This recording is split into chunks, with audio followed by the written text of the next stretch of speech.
देखना है कि ये एक स्टैंड में एक ट्यूब लगी हुई है। ये इस टाइप की एक ट्यूब होती है कि ये कंसंट्रेशन निकालना होता है, उसको ब्यूरेट में फिल किया जाता है।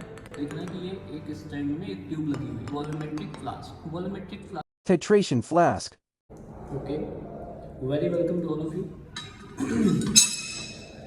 जितने भी हमारे क्लास 12 के स्टूडेंट हैं या फिर जो ग्रेजुएशन के स्टूडेंट हैं, तो उनके लिए केमिस्ट्री प्रैक्टिकल में एक एक्सपेरिमेंट होता है वॉल्यूमेट्रिक एनालिसिस, या फिर जिसको हम लोग बोलते हैं टाइट्रेशन। ठीक है, तो टाइट्रेशन के बारे में आज हम आपको कुछ बेसिक चीज़ें बताते हैं कि इसमें हमें कौन कौन से एपरेटस की ज़रूरत पड़ती है और किसको क्या बोलते हैं। सबसे पहले तो ये एक्सपेरिमेंट क्यों किया जाता है, हमें इससे क्या मिलता है। ठीक है, तो इसमें क्या होता है कि जो वॉल्यूमेट्रिक एनालिसिस होती है वो दो सॉल्यूशन होते हैं उसमें, जिसमें एक की मोलारिटी हमको पता होती है और दूसरे की मोलारिटी हमको पता करनी होती है। यानी कि अननोन सॉल्यूशन की मोलारिटी कैलकुलेट करने के लिए वॉल्यूमेट्रिक एनालिसिस का यूज़ किया जाता है। ठीक है, उसके बाद अब क्या होता है कि हमारे पास बहुत इतने कुछ एपरेटस यूज़ होता है। जैसे कि आप ये जो ट्यूब है, जैसे कि आप देख रहे हैं, इसका जो कैपेसिटी होता है वो अभी इस वाले में 50 ml है। ठीक है, 25 ml की भी आती है। तो 50 ml की ये जो ट्यूब है इसको बोलते हैं हम लोग ब्यूरेट ट्यूब। ठीक है, इसका यहाँ पे ये कॉक है, इस कॉक को हम लोग क्या करते हैं, anti clockwise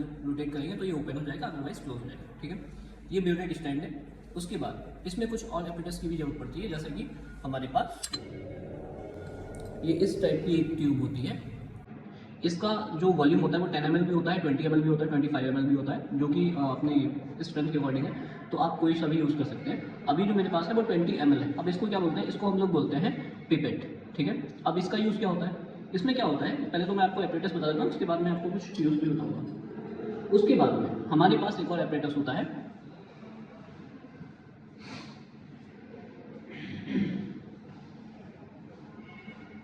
this is the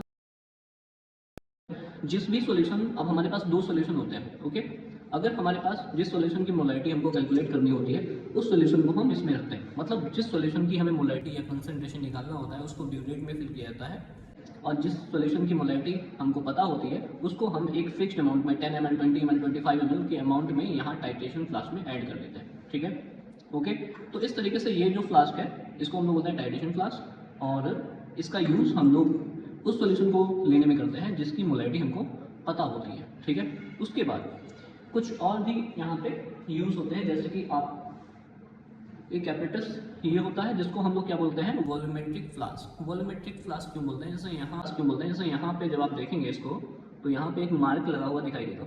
ठीक है, तो ये जो मार्क है वो बताता है कि हमें जो इसमें सॉल्यूशन बनाने के लिए इसका काम क्या है। इसका काम होता है सॉल्यूशन को प्रिपेयर करने में। किसी भी सॉल्यूशन को जब हम प्रिपेयर करते हैं 1 मोलर, 2 मोलर, 0.5 मोलर, 0.1 मोलर, तो उसको हम कुछ स्टैंडर्ड एपरेटस में फिक्स करते हैं जिससे कि वॉल्यूम बिल्कुल एग्जैक्ट आए। तो एग्जैक्ट वॉल्यूम जो होता है वो ये मार्क कर रहा है। ये कितने ml का है, ये 25 ml का है।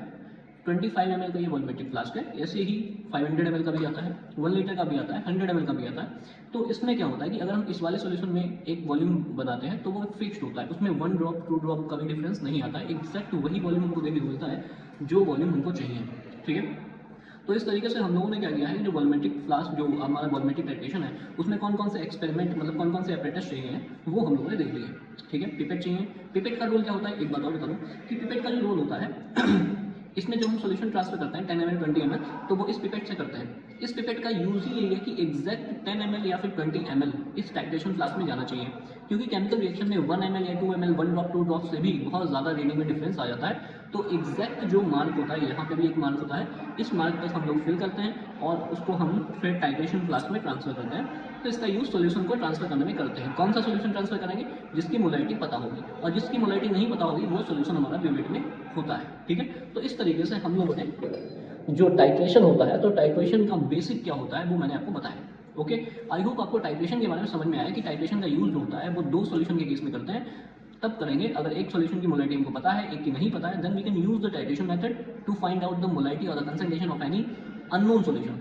Okay, thank you so much for watching. Next video में हम लोग इस पूरे एक्सपेरिमेंट में कैसे रीडिंग निकालते हैं वो बताने वाले हैं। हमारे साथ जुड़े रहें, दोस्तों के साथ शेयर करें। Thank you so much.